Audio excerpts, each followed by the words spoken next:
मोक्ष कैसे प्राप्त किया जा सकता है? मित्रों, ये कहानी एक ऐसे मनुष्य की है जो जीवन के अंतिम पड़ाव पर पहुंच चुका था, लेकिन मृत्यु से पहले वह जानना चाहता था कि मोक्ष क्या है और इसे कैसे प्राप्त किया जा सकता है। जब यमराज स्वयं उसे लेने आए तो एक रोचक संवाद आरंभ हुआ। यही संवाद बना एक अद्भुत कथा का आधार जो बताती है कि मोक्ष केवल मृत्यु नहीं बल्कि आत्मा की पूर्ण स्वतंत्रता है। मित्रों, आज की वीडियो बहुत ज्ञानवर्धक होने वाली है, इसलिए वीडियो को अंत तक जरूर देखें। चलिए कहानी शुरू करते हैं। मित्रों, प्रकाशपुरी एक शांत और आध्यात्मिक गांव था, जहां प्राचीन परंपराएं अब भी जीवित थी। वहां के मंदिरों में हर सुबह शंख और घंटियों की मधुर ध्वनि गूंजती थी। उस गांव में एक वृद्ध तपस्वी रहा करते थे, जिनका नाम था ध्याने सिंह। वे ना तो राजा थे ना कोई ऋषि मुनि, परंतु उनका जीवन एक आदर्श की तरह था, सादगी, सेवा और सत्य पर आधारित। ध्यानेश का जीवन बड़ा ही साधारण था। हर दिन वे ब्रह्म मुहूर्त में उठते, स्नान करके तुलसी के पास दीपक जलाते और फिर गांव के मंदिर में घंटों ध्यान करते। उन्होंने शादी नहीं की, संतान नहीं थी और अपनी सारी संपत्ति गांव की सेवा में लगा दी थी। उन्होंने जीवन भर भूखों को भोजन कराया, असहायों की सहायता की और हर किसी को धर्म का रास्ता दिखाया। परंतु अब वे अस्वस्थ हो चले थे। शरीर धीरे धीरे दुर्बल हो रहा था, श्वासों की गति मंद पड़ने लगी थी, हड्डियां झुक गई थी, लेकिन आंखों में एक सवाल जल रहा था, क्या मैंने सच में कुछ प्राप्त किया है? क्या मृत्यु के बाद मैं मुक्त हो पाऊंगा? रात्रि का समय था, चंद्रमा बादलों में छिपा हुआ था, चारों ओर एक विचित्र नीरवता छाई थी। ध्यानेश कुटिया में अकेले अपने पलंग पर लेटे हुए थे, हाथ जोड़कर आंखें मूंद रखी थी। मन में उन्होंने प्रश्न किया, हे परमात्मा, मैंने जीवन भर पाप से बचने का प्रयत्न किया, सेवा की त्याग किया, तप किया, पर क्या इतना पर्याप्त है? क्या मोक्ष मेरा अधिकार है? उनकी आत्मा ये जानना चाहती थी कि जीवन का अंतिम सत्य क्या है। ये सोचते हुए वे ध्यान में लीन हो गए। तभी एक तीव्र प्रकाश कुटिया में फैलने लगा, जैसे सूर्य ने रात्रि में प्रवेश कर लिया हो। आंखें खोलते ही ध्यानेश ने देखा कि सामने एक तेजस्वी पुरुष खड़े हैं। काले वस्त्र, विशाल मुकुट, लाल नेत्र और हाथ में गदा। स्वयं यमराज ध्याने सिंह भयभीत नहीं हुए। उन्होंने सिर झुकाकर नमस्कार किया। यमराज बोले, हे ध्यानेश, तुम्हारा जीवन काल पूर्ण हो गया है, अब तुम्हारी आत्मा को यमलोक चलना है। ध्यानेश ने अत्यंत विनम्रता से कहा, हे यमदेव, यदि अनुमति हो तो एक विनती है। मुझे मोक्ष के विषय में जानने की तीव्र जिज्ञासा है। क्या आप बता सकते हैं कि आत्मा को मोक्ष कैसे प्राप्त होता है और क्या मैं इसके योग्य हूँ? यमराज कुछ क्षण मौन रहे। उनके नेत्रों में करुणा दिखाई दी। तुम्हारी यह प्रश्नवृत्ति ही तुम्हें योग्य बनाती है ध्यानेश। अधिकांश लोग मृत्यु के भय से मुझे पुकारते हैं, लेकिन तुम सत्य जानने की लालसा से पूछते हो, इसलिए मैं तुम्हें एक दुर्लभ अवसर दे रहा हूँ। मैं तुम्हें मोक्ष के मार्ग पर ले जाऊंगा, जहाँ 3 द्वार तुम्हारी प्रतीक्षा कर रहे हैं। कर्म, ज्ञान और भक्ति, इन तीनों से होकर ही आत्मा मुक्ति की ओर जाती है। ध्याने सिंह के हृदय में एक रोमांच जागा, परंतु साथ ही एक गूढ़ भय भी। क्या मैं उस यात्रा के योग्य हूँ? यमराज ने उत्तर दिया, मोक्ष उन्हीं को मिलता है जो उसे जानने की जिज्ञासा रखते हैं और अहंकार त्याग देते हैं। तुम्हारा ये भाव तुम्हें योग्य बनाता है। इसके बाद यमराज ने अपना दिव्य रथ बुलाया। वह रथ प्रकाश से बना था, जिसकी गति वायु से भी तीव्र थी। रथ पर बैठते समय ध्याने अंतिम बार अपनी कुटिया की ओर देखा। वह तुलसी का पौधा, वह दीवार पर टंगा रुद्राक्ष, वह पुराना आसन, सब कुछ छूट रहा था, लेकिन भीतर एक शांति थी। मृत्यु अब भयानक नहीं लग रही थी, एक नई यात्रा की शुरुआत हो चुकी थी। जैसे ही रथ आकाश की ओर उड़ा, ध्याने के जीवन का नया अध्याय प्रारंभ हुआ। मोक्ष की यात्रा। ध्याने अब शरीर का बंधन त्याग चुके थे। उनका आत्मिक रूप यमराज के साथ एक दिव्य रथ में विराजमान था। रथ का निर्माण किसी सामान्य वस्तु से नहीं बल्कि 7 प्रकार की अग्नियों और प्रकाश तरंगों से हुआ था। उसमें कोई पहिए नहीं थे, फिर भी वह गति से भरपूर था, हवा से भी तेज और समय से भी परे। चारों ओर ना दृश्य पृथ्वी थी, ना आकाश का कोई अंत, बस दीप्तिमान आकाशगंगा के बीच से रथ बढ़ता जा रहा था और ध्यानेश एक एक क्षण को मौन में पीते जा रहे थे। यमराज बोले, ध्यानेश, यह वही यात्रा है जिसे प्रेत पथ कहते हैं। अधिकतर आत्माएं इससे भयभीत होकर बंधन में पड़ जाती है, लेकिन जो इसे जिज्ञासा और शांति से पार करता है, उसके लिए यह पथ मोक्ष की दहलीज बन जाता है। रथ एक बिंदु पर पहुंचकर रुक गया। सामने दूर दूर तक फैला था एक अकल्पनीय दृश्य, स्वर्णिम भूमि, आकाश से झरते हुए नीले प्रकाशपुंज और आभाम में भवनों से सजा एक नगरी। यमलोक ये वह स्थान था जहां आत्माओं का निर्णय होता है। कौन पुनर्जन्म पाएगा, कौन स्वर्ग को जाएगा, कौन नरक में जाएगा और कौन मोक्ष के मार्ग पर आगे बढ़ेगा। ध्यान चकित होकर देख रहे थे। यहाँ ना कोई शोर था ना कोई भय, बस एक गहरी गंभीरता और ईश्वरीय अनुशासन। यमराज ने उन्हें एक विशाल सभागृह की ओर ले गया। इस भवन का प्रवेश द्वार नीलमणि से बना था और उस पर लिखा था त्रिवेणी द्वार, जहाँ आत्मा अपने अंतिम परीक्षण से गुजरती है।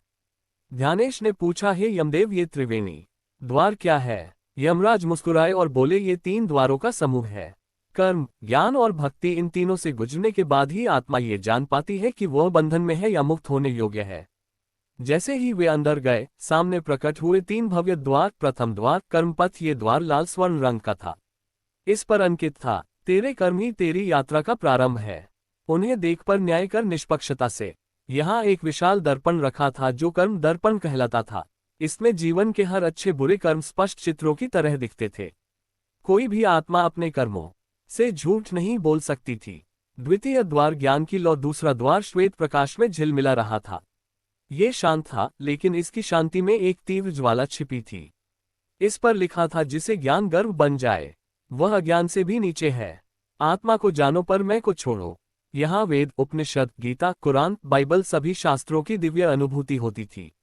यहाँ आत्मा को ये देखना होता था कि उसने ज्ञान को जीवन में उतारा था या सिर्फ संग्रह किया था। तृतीय द्वार भक्ति का सरोवर, तीसरा द्वार नीले कमलों से सजा था।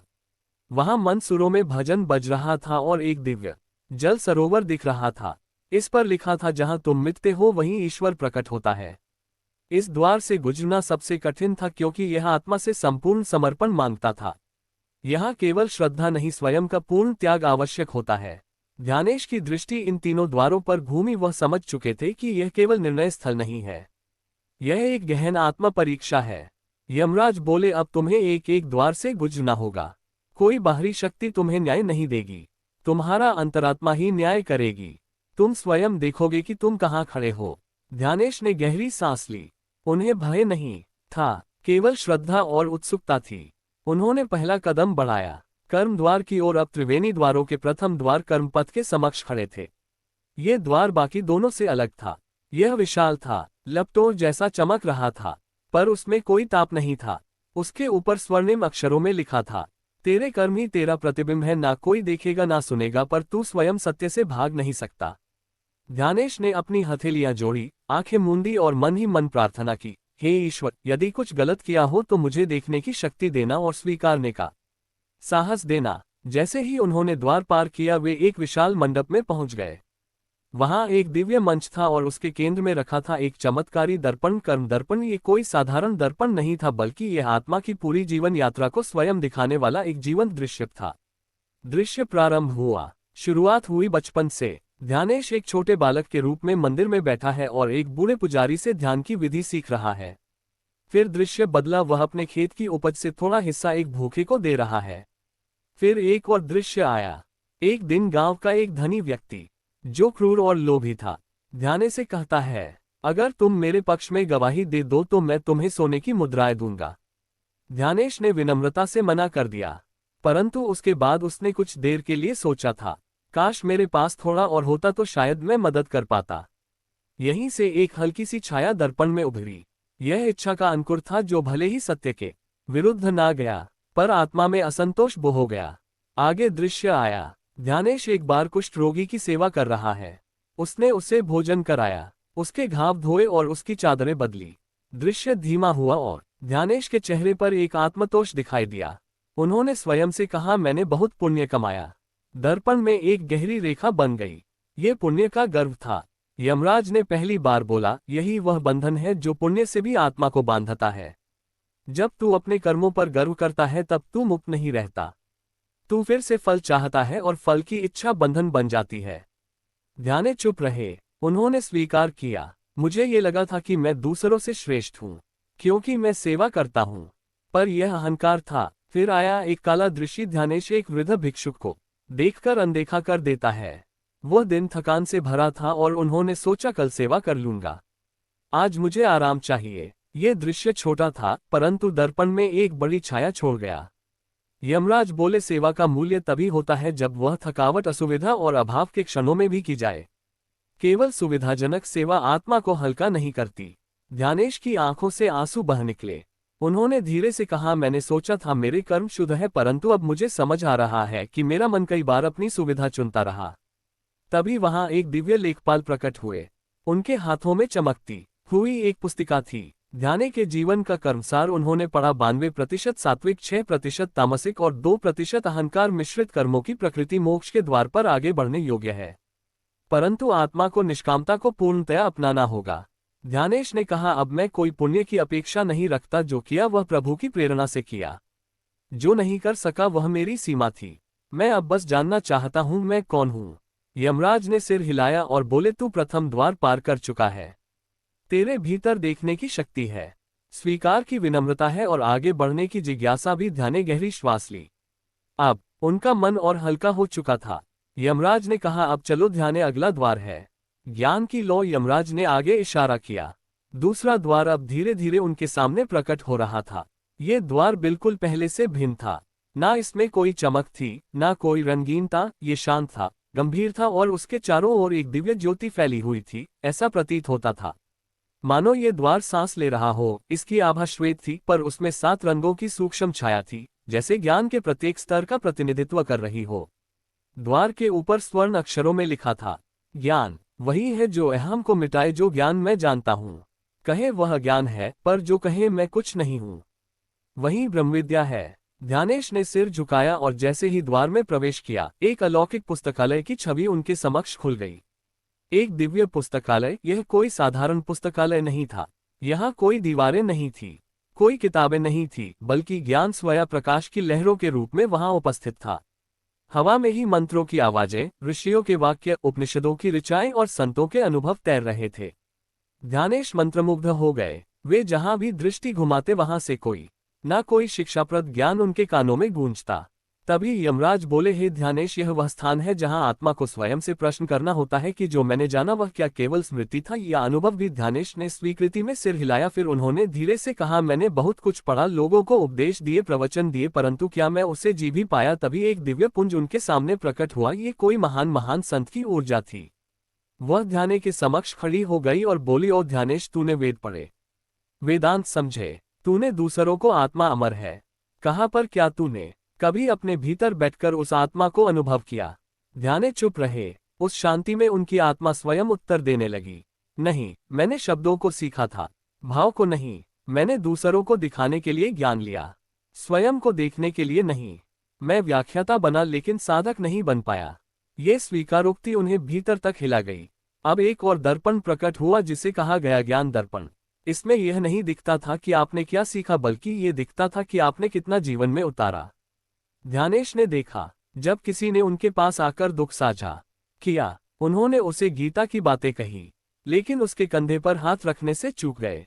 जब एक निर्धन युवक ने पूछा, आत्मा क्या होती है, तब उन्होंने संस्कृत श्लोक सुनाए, परंतु उसकी भाषा में उत्तर नहीं दिया। दर्पण में छवि आई, एक बालक जो उनके सामने बैठा था और सिर्फ ये चाहता था कि कोई उसे समझे, न कि उपदेश दे। ध्यानेश की आंखें नम हो गई। उन्होंने हाथ जोड़कर कहा, हे ज्ञान की शक्ति, मैंने ज्ञान को अधिकार समझा, मैंने उसे प्रदर्शन बना दिया, पर अब समझता हूं ज्ञान तब तक अधूरा है जब तक वह प्रेम और अनुभव में ना बदले। तभी दिव्य वाणी गूंजी, हे ध्यानेश, ज्ञान वह है जो तुम्हें अपने छोटेपन का बोध कराए, दूसरों को बड़ा दिखाए। जब ज्ञान शब्द से हटकर मौन में उतरता है, तभी वह मोक्ष का द्वार बनता है। यमराज ने आगे बढ़ते हुए कहा, हे ज्ञानेश, तू अब जान चुका है कि ज्ञान संग्रह नहीं, आत्मसात करने की वस्तु है। ज्ञान वही है जो तेरी आत्मा को शांत करे और दूसरों को सहारा दे। तू द्वितीय द्वार पार कर चुका है। ध्यानेश की आत्मा अब और भी हल्की लग रही थी। उनके मन में अब कोई दिखावा नहीं था, कोई जानने का गर्व नहीं था, बस एक गहन जिज्ञासा थी कि अब वे प्रभु से मिले। यमराज बोले, अब चलो सबसे गहन और कठिन द्वार की ओर, भक्ति का सरोवर। ध्यानेश तीसरे द्वार की ओर बढ़ रहे थे। 2 द्वार कर्म और ज्ञान पार करने के बाद वे भीतर से शांत परंतु और भी गहरे अनुभव के लिए तैयार थे। यमराज अब और गंभीर हो गए थे। उन्होंने कहा, अब जिस द्वार के सामने हम खड़े हैं वह सबसे सरल भी है और सबसे कठिन भी। सरल इसलिए क्योंकि इसमें कोई दिखावा नहीं है, कठिन इसलिए क्योंकि इसमें मैं का पूर्ण विसर्जन चाहिए। ये है भक्ति का द्वार। ध्यानेश की आंखों के सामने एक दिव्य दृश्य प्रकट हुआ।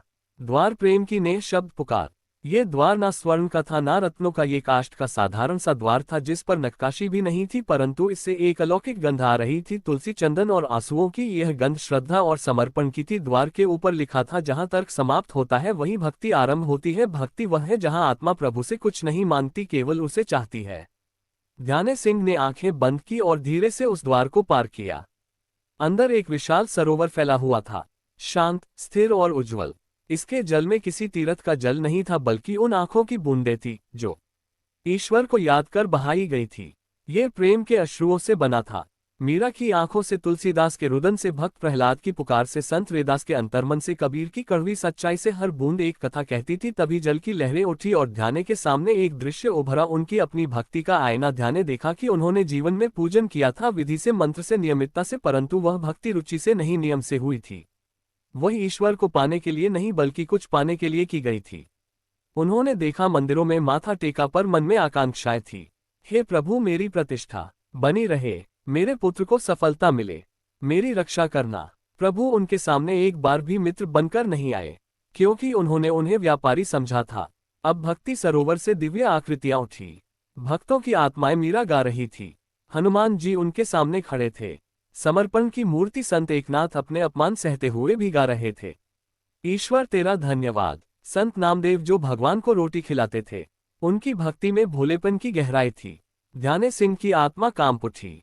उन्होंने देखा कि भक्ति में न तो शास्त्रों का बोझ था, न ही शब्दों का ढोंग। सच्ची भक्ति तो केवल प्रेम थी, नहीं स्वार्थ, निर्मल, निश्चल। ध्यानेश की आंखें भर आए। उन्होंने हाथ जोड़कर कहा, हे प्रभु, मैं आपको कभी प्रेम से नहीं पुकार पाया। मैं आपको संकट मोचन समझता रहा, प्यारा नहीं। मैंने आपको डर से पूजा, प्रेम से नहीं। अब समझता हूँ कि मोक्ष ज्ञान से नहीं, प्रेम से मिलता है। तभी एक दिव्य वाणी गूंजी, स्वयं भगवान श्री हरि विष्णु की। हे आत्मा, जब तू मुझे प्रेम करने लगे बिना कारण, तब मैं तेरे हृदय में वास करूंगा। तू भक्ति नहीं करता था, तू सौदे करता था, पर आज तेरी आंखों में जो अश्रु है वही सच्ची आराधना है। यमराज ने मुस्कुराकर कहा, ध्याने सिंह, अब तू समझ चुका है कि मोक्ष पाने के लिए कर्म से पवित्रता, ज्ञान से विवेक और भक्ति से समर्पण आवश्यक है। तू तीनों द्वारों को पार कर चुका है। अब चल चौथे द्वार की ओर, जहां आत्मा को परीक्षा नहीं, स्वीकृति मिलती है। ध्याने हाथ जोड़ लिए। उनका हृदय अब हल्का नहीं था, वह प्रभु की उपस्थिति से पूर्ण था। आत्मा की मुक्ति का क्षण। ध्याने 3 महान द्वार पार कर चुके थे, कर्म, ज्ञान और भक्ति। यमराज अब उनके साथ एक अग्निवलय से होकर एक चौथे क्षेत्र की ओर ले जा रहे थे। ये ना कोई स्वर्ग था, ना नरक, ना मृत्यु लोक और ना ही पृथ्वी। यह क्षेत्र था शुद्ध आत्मा का आलोक क्षेत्र, जहां आत्मा अपने अंतिम बंधनों से मुक्त होती है। ध्यानेश के सामने एक प्रकाश का महासागर लहराने लगा। ये ना भौतिक था, ना दृश्य, ये केवल अनुभव था। उसमें रंग नहीं थे, फिर भी वह रंगों से भरा था। उसमें ध्वनि नहीं थी, फिर भी वह संगीत से गूंज रहा था। ये निर्गुण ब्रह्मा का क्षेत्र था, जहां चेतना अपनी सच्ची पहचान को देखती है। यमराज ने गंभीर स्वर में कहा, यहां से आगे कोई यम नहीं जाता। ये केवल आत्मा का क्षेत्र है। अब तुम्हारी परीक्षा समाप्त हुई। अब समय है आत्मबोध का। आत्मा का आईना। ध्यानेश के सामने एक स्वर्णदीप दर्पण प्रकट हुआ। यह उनके स्वयं के हृदय का दर्पण था। इसमें उनके जीवन के सभी पल उभरे, सुख, दुख, मोह, विराग, संदेह, श्रद्धा। परंतु अब यह दर्पण कुछ और भी दिखा रहा था। उनके पिछले जन्मों की झलक उन्होंने देखा। वे कभी एक तपस्वी थे जिन्होंने किसी को श्राप दिया था। वे एक योद्धा थे जिसने युद्ध में अनजाने में एक संत को घायल कर दिया था। वे एक व्यापारी थे जिसने जीवन भर केवल संग्रह किया था। इन सब जन्मों की कड़ियां वर्तमान जीवन से जुड़ रही थी। ध्यानेश रोने लगे। मैंने कितनी भूले की प्रभु, क्या मुझे कभी क्षमा मिल पाएगा? उत्तर ईश्वर की ओर से एक हल्की सी हवा चली और एक दिव्य पुष्प गिरा, और फिर एक वाणी गूंजी। वह ना पुरुष की थी, ना स्त्री की, वह थी ईश्वर की। भूल वही होती है जो बार बार दोहराई जाए। जिसने अपने जीवन को जान लिया, उसने अपनी भूलों को धो लिया। जिस आत्मा ने अपनी त्रुटियों को अनुभव किया, वह क्षमा के योग्य है। तुमने अब स्वयं को देखा है, स्वीकारा है और समर्पित किया है। यही मोक्ष है। मोक्ष कोई स्थान नहीं, कोई वरदान नहीं, ये केवल स्वीकृति है। ध्यान शब्द रो नहीं रहे थे, उनके नेत्रों में केवल शांति थी। उनका शरीर तो मृत्यु को समर्पित हो चुका था, पर अब आत्मा मुक्त थी। ना किसी जन्म की इच्छा, ना किसी मृत्यु का भय। वे बोले, हे प्रभु, अब मैं किसी फल की आकांक्षा नहीं करता। मैं केवल आपको चाहता हूं, ना दिखने वाले रूप में, बल्कि हर प्राणी में। तभी ध्यान के चारों ओर से स्वर्ण कण उड़ने लगे। वह कोई चमत्कार नहीं था, बल्कि मन, अहंकार, इच्छा और मोह के बंधन टूट रहे थे। जैसे ही अंतिम बंधन गिरा, एक दिव्य प्रकाश उनकी आत्मा में प्रवेश कर गया। ध्यानेश अब अवधूत हो चुके थे। ना कोई नाम, ना कोई शरीर, ना कोई भूत या भविष्य। वे केवल एक आत्मा थे जिसका ईश्वर से अब कोई फासला नहीं बचा था। यमराज ने सिर झुकाकर कहा, हे मुक्त आत्मा, तुम अब पुनः जन्म नहीं लोगे। तुम कोई देह नहीं धारण करोगे। तुम अब केवल आलोक हो जो उन आत्माओं को मार्ग दिखाएगा जो अभी अंधकार में भटक रही हैं। ध्यानेश की आत्मा अब केवल प्रकाश की एक रेखा बनकर उस परम प्रकाश में विलीन हो गई जिसे ना शब्द कह सकते हैं, ना मन समझ सकता है। ध्याने की आत्मा अब मोक्ष को प्राप्त कर चुकी थी। ना अब उनके लिए कोई जन्म था, ना मृत्यु। वे परमात्मा की गोद में लीन होकर पूर्ण शांति में समाहित हो गए थे। परंतु उस परम शांति से भी एक अंतिम लहर उठी, एक संदेश की जो संसार के लिए था। ध्यानेश की चेतना अभी भी जागरूक थी। वे एक दिव्य दृष्टि से पृथ्वी की ओर देख रहे थे। उन्होंने देखा कोई माँ अपने बेटे की मृत्यु पर विलाप कर रही थी। एक वृद्ध भूख और अकेलेपन से रो रहा था। एक संत ध्यान में बैठे थे, परंतु अभी भी अहंकार उन्हें जकड़े हुए था। एक युवा जिसने कर्म के बदले केवल भाग्य को दोषी ठहरा दिया था। उनके भीतर एक कंपकंपी सी दौड़ गई। उन्होंने कहा, हे प्रभु, मैं मुक्त हो गया, पर यह अब भी बंधन में है। क्या मैं कुछ कह सकता हूँ? परमात्मा की अनुमति। एक शांत गूंजती हुई वाणी उत्तर बने, जो आत्मा मुक्त होती है वह केवल विश्राम नहीं करती, वह प्रकाश बन जाती है, मार्गदर्शक बनती है। तुम्हारा संदेश ही अब तुम्हारी सेवा है। जाओ, मानवों को उनकी राह दिखाओ। केवल वाणी से नहीं, चेतना से। ध्याने की चेतना पृथ्वी पर एक अदृश्य तरंग की तरह फैली। यह संदेश कोई शब्दों में नहीं था, बल्कि एक प्रेरणा, एक जागृति, एक अनुभूति के रूप में प्रकट हुआ। पृथ्वी पर कई स्थानों पर यह संदेश एक दिव्य स्वप्न, एक विचार या एक गूंज की तरह सुना गया। पहला संदेश, मोक्ष कोई भागने की प्रक्रिया नहीं, समझने की प्रक्रिया है। जो संसार से भागता है वह मोक्ष नहीं पाता। जो संसार में रहते हुए अपने स्वभाव और कर्तव्यों को पहचानता है वही धीरे धीरे मुक्त होता है। दूसरा संदेश, कर्म ही तुम्हारी कुंजी है। अच्छा बुरा कुछ नहीं होता, केवल जागरूक कर्म और अविवेकी कर्म होते हैं। जो अपने कर्म को पूर्ण श्रद्धा और समर्पण से करता है वही ईश्वर के निकट आ जाता है। तीसरा संदेश, प्रेम ही परम पथ है। ज्ञान, तप, यज्ञ सब सीमित है।